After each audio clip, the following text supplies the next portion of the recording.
Hola a todos, mi nombre es Santiago Cabral, soy docente del Departamento de Farmacología y Terapéutica y en esta oportunidad vamos a hablar sobre uso racional de antidiabéticos tanto en el tratamiento crónico como en las complicaciones agudas de la diabetes. ¿Ah? Para contextualizar un poco sobre la diabetes en el Uruguay, tenemos que en la segunda encuesta nacional de enfermedades crónicas no transmisibles del 2013, hecha por el Instituto Nacional de Estadística, vimos que entre los uruguayos entre 15 y 64 años, la prevalencia de diabetes es del 6%. Esa prevalencia aumenta con la edad y en la última franja etaria analizada, de 55 a 64 años, aumenta hasta el 17%. ¿Eso cómo se traduce en mortalidad? Bueno, el reporte de mortalidad de enfermedades no transmisibles hecha por el Ministerio demostró que aproximadamente 800 muertes en 2018 eran atribuidas específicamente a la diabetes. ¿Ah?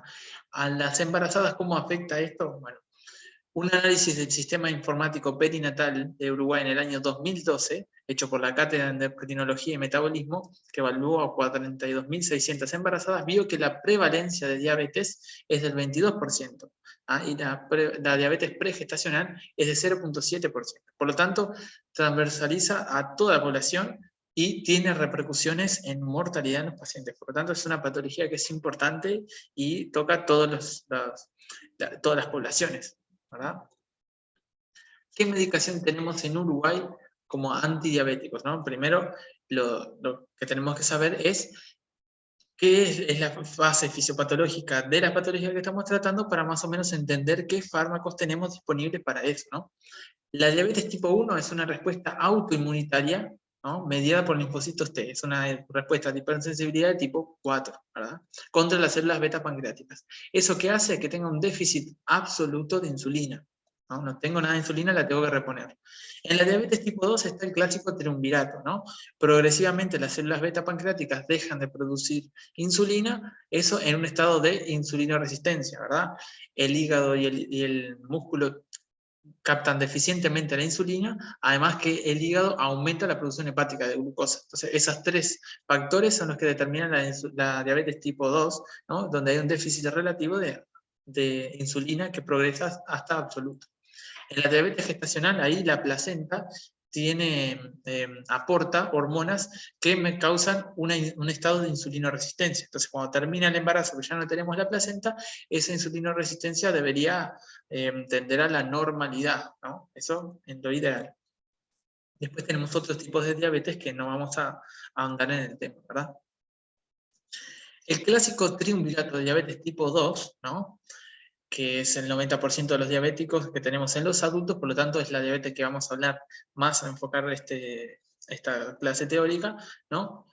El triunvirato clásico no era suficiente para explicar la diabetes tipo 2. Entonces, mediante ciertas investigaciones y un repaso de la fisiopatología, Ralph de Fronzo en el 2009 publica su octeto ominoso. Acá hay como 8 factores fisiopatológicos, ¿no? Que podrían contribuir a la diabetes tipo 2. No simplemente hay poca insulina, sino hay, por ejemplo, disminución de la captación, hay aumento de la reabsorción tubular de la glucosa, o sea, se elimina menos por la orina, hay aumento de la producción de los ácidos grasos libres, ¿no? Eso que favorece la insulinoresistencia, ¿no? Hay disminución del efecto incretina. ¿Esto qué sería? Cuando nosotros consumimos glúcidos en la dieta, ¿no? Aumentamos la síntesis de incretinas, que son, por ejemplo, el factor similar al glucagón, ¿no? El GLP-1, ¿no? Que eso lo que hace es estimular la producción de insulina en respuesta a alimentos dulces, ¿no? Entonces, si tenemos esa pérdida, esa respuesta, se pierde esa potenciación de la liberación de la insulina, ¿no? Entonces, en base a estos factores se van desarrollando ciertos distintos grupos de antidiabéticos, que a grandes rasgos los podemos clasificar así. Insulinosensibilizantes, cuando yo lo que busco es que la insulina que yo todavía tengo, ¿ah? Empiece a actuar de la forma que siempre venía actuando, ¿no? A sensibilizarnos frente a ella, ¿no? Los insulinos secretores son aquellos que tratan de aumentar la producción de insulina, ¿no? O de su liberación, mejor dicho. Los incretinos miméticos son aquellos que tratan de aumentar el efecto incretina, ¿verdad? Y después tenemos otros, como por ejemplo inhibidores del transportador de sodio y glucosa tipo 2 a nivel renal, que lo que hace es aumentar la excreción renal de glucosa, ¿verdad? Y después tenemos estos otros dos que casi que no se usan para nada, son los inhibidores de alfa-glucosidasa, o se usan un poco, mejor dicho, que esto acá si yo trato de absorber el glúcido, primero los tengo que degradar de los alimentos para poder absorberlos a nivel del intestino, ¿no? En el cepillo de los enterocitos tenemos la alfa-glucosidasa que degrada los glúcidos. Si yo inhibo esa enzima que degrada los glúcidos, es más difícil absorberlos, no los puedo absorber, entonces sigue de largo por el tubo gastrointestinal y no los absorbo. Y la amilina es una sustancia que se colibera con la insulina en el páncreas, ¿ah? Que si tengo unos análogos como que facilita la función de la insulina. Esto básicamente no hay en Uruguay, se utiliza más que nada, está aprobado para los diabéticos tipo 1 en Estados Unidos y otros países que no es Uruguay. La gran vedette del tratamiento antidiabético sigue siendo metformina, que es una biguanida insulinosensibilizante. ¿Ah? Tiene muchos mecanismos de acción porque en realidad no se le encuentra uno específico, pero es que sí que tiene muchos efectos que se le han constatado. Por ejemplo, reduce la producción hepática de glucosa, disminuye la absorción intestinal de glúcidos, favorece la captación de glucosa en el músculo, etcétera, etcétera. La mayor importancia que tiene metformina es que es hasta ahora el único antidiabético que ha demostrado disminuir la mortalidad de los pacientes y las complicaciones micro y macrovasculares.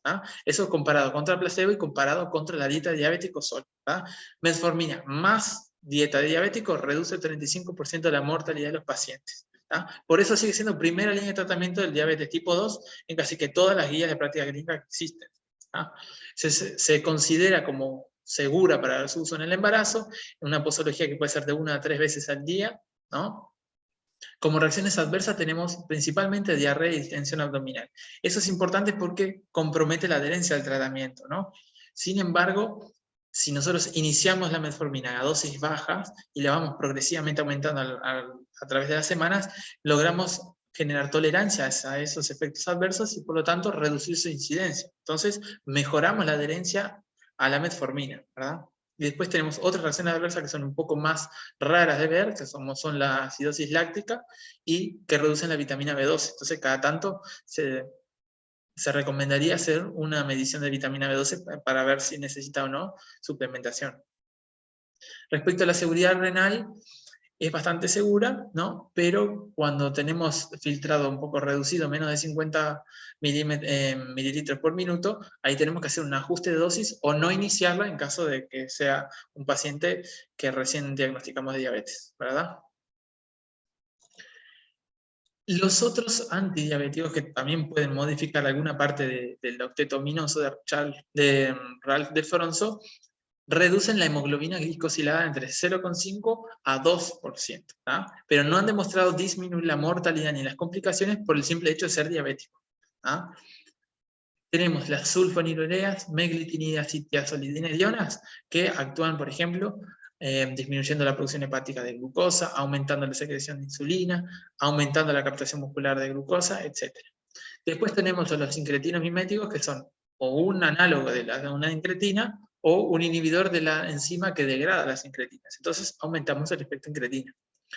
Y después el otro grupo que tenemos son los inhibidores del transportador de sodio glucosa 2 en los riñones, que lo que hacen es aumentar la excreción renal de glucosa. Todo eso contribuye a reducir la hemoglobina glicosilada. Aquí hice un cuadro comparativo viendo los atributos que nosotros tenemos que fijarnos en los fármacos para poder decidir cuándo usar uno y cuándo no, ¿no? Es la eficacia, la seguridad, la conveniencia y el costo. Por ejemplo, las biguanidas, que es metformina, tenemos que en la eficacia reducen entre 1,5 y 2% la hemoglobina glicosilada, pero lo más importante es que reduce la mortalidad y las complicaciones micro y macrovasculares del paciente diabético. Por lo tanto, es el único que lo ha demostrado, tiene muy buen descenso de hemoglobina glicosilada, es de lo mejor que tenemos para la diabetes. Respecto a la seguridad, vimos la frecuente reacciones adversas gastrointestinales como la diarrea y la distensión abdominal, que si nosotros la empezamos de a poquito, podemos reducir su incidencia. Entonces no sería algo que nos imposibilite mucho usarlo a la metformina. La acidosis láctica es muy rara de ver, y el ajuste de dosis es algo que no se da en todos los pacientes. Al principio, por lo menos del tratamiento, uno espera que no tengamos un filtrado tan bajo, ¿no? Entonces, la gran mayoría de los pacientes pueden utilizar metformina. Como conveniencia, bueno, se administra por vía oral en vez de ser por vía subcutánea como las insulinas, ¿no? Entonces tiene eso como ventaja. Se puede usar en el embarazo, no causa hipoglicemia, ¿no? Que son efectos adversos que son bastante importantes en los diabéticos, ¿no? No modifica el peso, ¿no? Y tiene beneficio cardiovascular comprobado. ¿Por qué? Porque también reduce la mortalidad de insuficiencia cardíaca. Entonces, tiene otro beneficio aparte. Y el costo es bastante bajo, entonces tiene todas las de ganar en todos los atributos. Después, si tenemos, por ejemplo, analizamos los inhibidores del SGLT2, el descenso en la hemoglobina glicosilada es de 0,5 a 1%, es muy poquito, casi que la mitad de lo que reduce en metformina, ¿no? Y no ha demostrado reducir la mortalidad del paciente diabético per se. Aumenta la incidencia de infecciones genitourinarias, hay riesgo de complicaciones agudas incluso con niveles de glucemia normales, puede bajarte la presión arterial, lo que es los ajustes de dosis es más o menos igual que metformina, y no está aprobado para su uso en el embarazo debido a que hay falta de información como para decir que no tenemos ningún problema con su uso. Por lo tanto, no se recomienda en el embarazo. Como conveniencia, bueno, se administra por vía oral, por lo tanto es fácil de administración, no causa hipoglicemia, que es un efecto adverso importante en los diabéticos, demostraron reducir la mortalidad por insuficiencia cardíaca, por lo tanto es un beneficio que tiene comparado con los otros antidiabéticos, ¿ah? Y reducen el peso, que siempre es un problema en los diabéticos tipo 2. Otra contrapartida en contra es que son de muy alto costo. Bien. De estos antidiabéticos, ¿cuáles tenemos disponibles en Uruguay? Casi que todos. Todos de forma individual tenemos alguna preparación de ellos. Todos los grupos lo tenemos. Capaz que no todos los representantes de cada grupo, pero sí por lo menos uno. Tanto individuales como en combinaciones a dosis fijas, ¿verdad? Metformina, que es el que siempre se manda a todo diabético prácticamente, es metformina más algo. Metformina más dapaglifosina, metformina más saxagliptina, etc. Respecto a antidiabéticos e insuficiencia cardíaca, bueno, en los últimos años se ha vuelto cada vez más popular el hecho de evaluar la seguridad cardiovascular de los antidiabéticos debido a que por un antecedente de aumentos de infartos por uno de los antidiabéticos, una trazolidinediona, se pide que se evalúe la seguridad cardiovascular de los antidiabéticos, ¿no? Y ahí se llegó a comprobar ciertas cosas interesantes, como por ejemplo que los inhibidores de SGLT2 reducen la cantidad de eventos adversos cardiovasculares graves en los pacientes con insuficiencia cardíaca, reduce la hospitalización de insuficiencia cardíaca, la mortalidad por insuficiencia cardíaca, etc. Entonces, tanto empaglifosina, canaglifosina y dapaglifosina, todos ellos reducen todas estas variables duras en pacientes que tienen insuficiencia cardíaca. Por lo tanto, actualmente en casi que todas las guías de práctica clínica, como por ejemplo la de la ADA, la American Diabetes Association, se está recomendando en los pacientes diabéticos e incluso en la insuficiencia cardíaca con y sin diabetes, para reducir la mortalidad de estos pacientes, ¿verdad? En la ADA, metformina sigue siendo el fármaco que se le da a todos los diabéticos, y en caso de no alcanzar los objetivos terapéuticos de hemoglobina glicosilada o necesitar agregar por otra razón un segundo fármaco, siempre se ve en las comorbilidades. Entre este caso, la insuficiencia cardíaca o la enfermedad renal crónica o enfermedad cardiovascular aterosclerótica, se prioriza los análogos GLP-1 o los inhibidores de SGLT2. Básicamente por esto, por beneficio cardiovascular comprobado y renal también. Bien, eso como los antidiabéticos, ¿verdad? Ahora pasamos a las insulinas. Las insulinas hay de dos tipos grandes, las insulinas humanas y los análogos de insulina. Las humanas originalmente eran derivados de porcinos, ¿verdad? Ahora actualmente son por tecnología recombinante a través de cultivos de Escherichia coli, y tenemos las de acción rápida como la insulina regular o la cristalina, es lo mismo, o las de acción intermedia como la NPH, ¿verdad? Los análogos de insulina ahí ya están hechos por tecnología en laboratorio directamente, que pueden ser de ultra rápida o ultra lenta, ¿verdad? ¿Qué diferencias farmacocinéticas tenemos acá? Bueno, básicamente en esta curva de concentración plasmática en función de tiempo las podemos ver.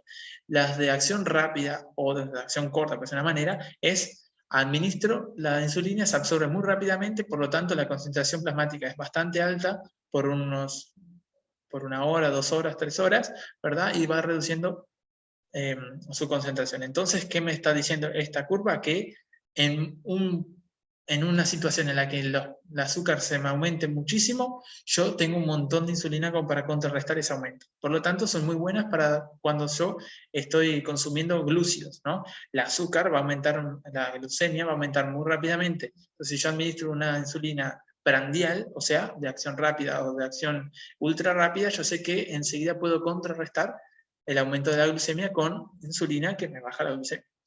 Después las otras, las de acción prolongada o las de acción intermedia, lo que hacen es tratar de mantener entre comidas los niveles de insulina para poder regularme la glucemia entre medio de las comidas, ¿verdad? Porque ahí el hígado está mandando azúcar a los tejidos para mantener un aporte constante de glucemia. Entonces, para evitar que se me aumente demasiado la glucemia, siempre se puede contar con este tipo de insulina para mantener a lo largo de varias horas en el día los niveles de glucemia bastante estables.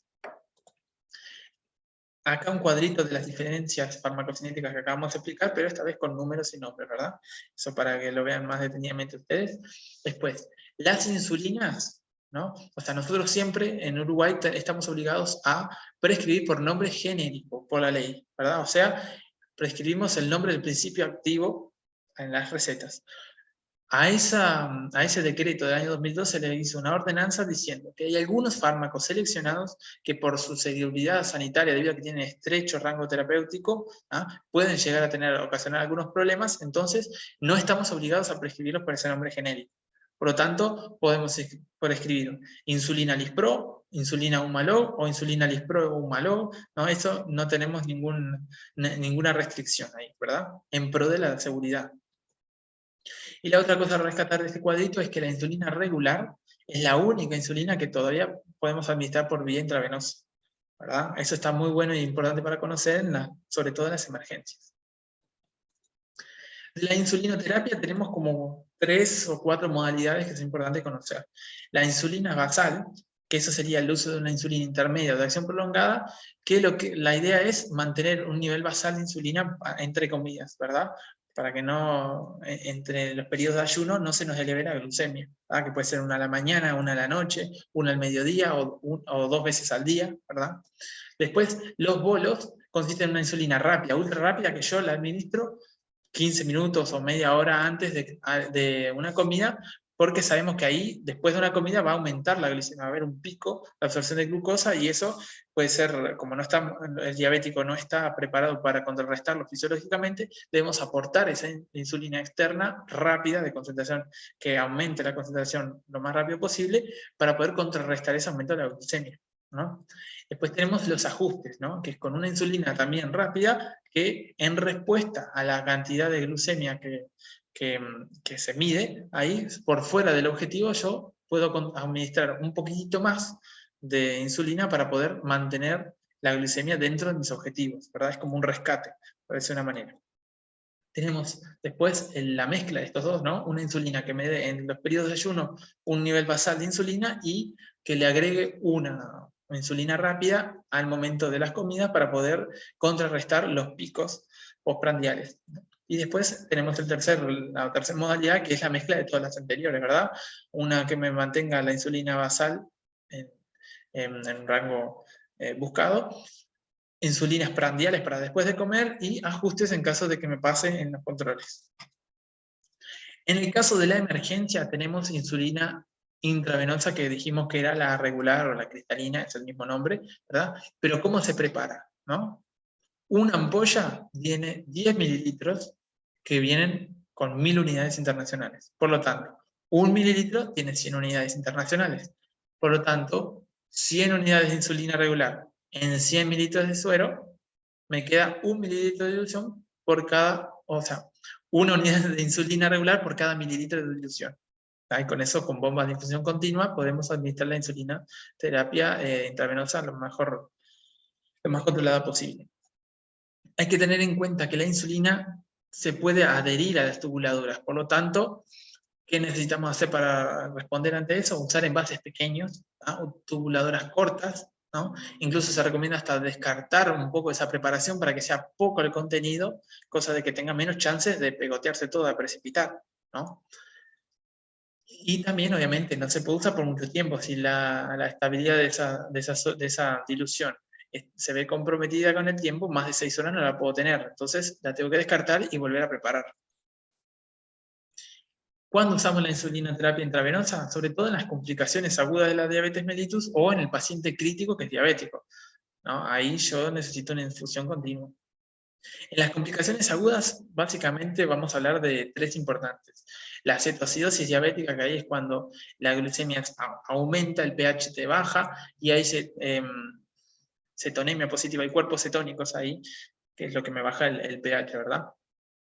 El estado hiperglicémico hiperosmolar, la glucemia aumenta mucho más, no se ve modificado el pH, pero sí se ve modificada la osmolaridad plasmática, ¿no? Y después tenemos el contrario, que es la hipoglicemia, cuando los valores de azúcar están muy descendidos, ¿tá? De esas 3 complicaciones es importante destacar que, si bien son poco frecuentes, en realidad, ¿tá? La mortalidad por esas complicaciones es baja también, ¿no? Porque tenemos un buen tratamiento y más o menos ya está todo protocolizado, es fácil la respuesta, ¿no? En los adultos la mortalidad aproximadamente es del 4%. Sin embargo, en niños es una entidad mucho más importante, con mayor letalidad. Cerca del 50% de las muertes en niños por diabetes se deben a cetoacidosis diabética, ¿verdad? Y estos 2 estados, la CAD y el estado hiperglicémico, es por deficiencia de insulina, no tanto por la hiperglicemia. ¿Ah? Porque de hecho puede haber cetoacidosis diabética incluso en estado de euglicemia. O por ejemplo en las embarazadas tienen ese riesgo. O los que usan inhibidores de los SGLT2. Bien, la hipoglicemia es la complicación más frecuente dentro del hospital. ¿Ah? Bien. ¿Cómo se explica la cetoacidosis, por ejemplo, que es la más frecuente, o sea, dentro de las complicaciones hiperglucémicas, de las más frecuentes? Tenemos hiperglucemia porque hay déficit de insulina, que es lo que habíamos dicho, ¿no? Y aumento de las contrarreguladoras, ¿no? Existe cetonemia porque el déficit de insulina aumenta la producción de ácidos grasos libres como fuente de energía, y el hígado los transforma en cuerpos cetónicos. Tenemos acidosis metabólica porque los cuerpos cetónicos descienden el pH de la sangre. Y existe hipovolemia y deshidratación porque tanto la hiperglicemia como los cuerpos cetónicos aumentan la diuresis osmótica. Entonces, ¿cómo respondemos a eso en adultos y en niños, ¿no? Un estudio que hicimos en el Hospital Pasteur hace ya unos años, vimos que en 4 meses del estudio, 17 pacientes se presentaron con cetoacidosis diabética. La mayoría de ellos fueron descompensación del paciente que ya sabía que era diabético, y uno solo fue diagnosticado en ese momento. El 65% de los casos fue en diabéticos tipo 1, ¿verdad? Pero también es presente esta entidad en los diabéticos tipo 2. Aproximadamente con 15 horas de tratamiento bien instaurado fue suficiente como para revertir la situación. Por lo tanto, con los protocolos bien aplicados, es una entidad que vimos que tenía muy baja mortalidad, por decirlo así, letalidad. ¿Qué pasa en los niños, no? Este estudio epidemiológico que se hizo en el Hospital Pediatra Russell evaluó 186 niños menores de 15 años, ¿no? Entre 2000 y 2009, y vio que con una media de 7 años de edad, el 65% debutaron con una cetoacidosis diabética. Por lo tanto, la emergencia es importante conocer esta entidad y tratarla, buscarla en los niños, ¿verdad? Porque es una de las formas de presentación más frecuentes de la de diabetes. La gran mayoría de los casos ocurrieron en invierno, posiblemente por mayor frecuencia de infecciones, etcétera, que eso puede ser la causa de base que descompensó para producir la cetoacidosis, ¿verdad? Pilares del tratamiento de la cetoacidosis en la emergencia, bueno, una de las cosas principales es ver la situación que la originó. Si fue una infección, tengo que tratar la infección, ¿no? Y después tenemos fluidoterapia, porque dijimos que estábamos en un estado de deshidratación y hipovolemia, ¿no? Tenemos que reponer los líquidos que vamos perdiendo. Insulinoterapia, porque dijimos que el pilar básico era que no teníamos insulina suficiente, ¿verdad? El potasio lo tenemos que controlar, sí, lo tenemos que manejar, porque de hecho la insulina te baja el potasio, induce el ingreso del potasio a la célula. Por lo tanto, tenemos que monitorizar el potasio antes de incluso colocarle la insulina. Entonces tenemos que ver si el potasio está bien, podemos usar la insulina. Si está un poquito descendido, le podemos dar un aporte de potasio, y si está muy bajo el potasio, directamente no iniciamos la insulinoterapia hasta que el potasio esté en un rango de seguridad, ¿verdad? Y suplementamos durante todo el tiempo de la insulinoterapia. Y después tenemos el bicarbonato, que en realidad no es que se use en todos los casos, sino que eso es como es un rescate, ¿no? En los casos de que el pH estuviese bastante descendido, ¿no? Menos de 6,9 en algunas guías, ¿verdad? Estos son valores como aproximados, son un estimativo, como un consejo, no quiere decir que sí o sí vayan a utilizarse esas dosis, es un consejo, es una recomendación, ¿ah? Pero eso puede cambiar para la fecha de hoy. Estos son los más aceptados por las guías del tratamiento de la cetocidosis, ¿verdad? Entonces, ¿qué paraclínica necesitamos para una correcta monitorización y diagnóstico en este caso? Es glucemia venosa, gasometría arterial o venosa, una cetonemia venosa y un ionograma. Bien, la hipoglicemia es mucho más fácil, ¿no? Ahí simplemente tenemos dos tipos de pacientes. Aquellos que pueden alimentarse por sí mismos o aquellos que no pueden alimentarse, como por ejemplo que tienen alteración de la conciencia. Si no pueden utilizar la vía oral, necesitamos suero glucosado intravenoso, ¿no? Y si está con la vía oral intacta, utilizamos un vaso de agua con azúcar o una bebida azucarada, una gaseosa, para poder aumentar la glucemia, ¿no? Esperamos 10 minutos, hacemos un control capilar y el objetivo es que tenga más de 70 miligramos por decilitro. Si no se alcanza el objetivo, se repite lo que habíamos hecho antes, ¿no? Es mucho más fácil. Muy bien, eso como un recuento de lo que es el uso de los antidiabéticos, tanto en lo crónico como en los agudos, ¿no? Sin mencionar las complicaciones crónicas, ¿no?, propias de la diabetes, pero hicimos como un repaso grande, ¿no? Esta es la bibliografía que utilicé para la elaboración de este teórico, ¿no? Para aquellos que quieran conocer un poco más, ampliar estos conocimientos, siempre es bienvenida la bibliografía. Bien. Muchas gracias.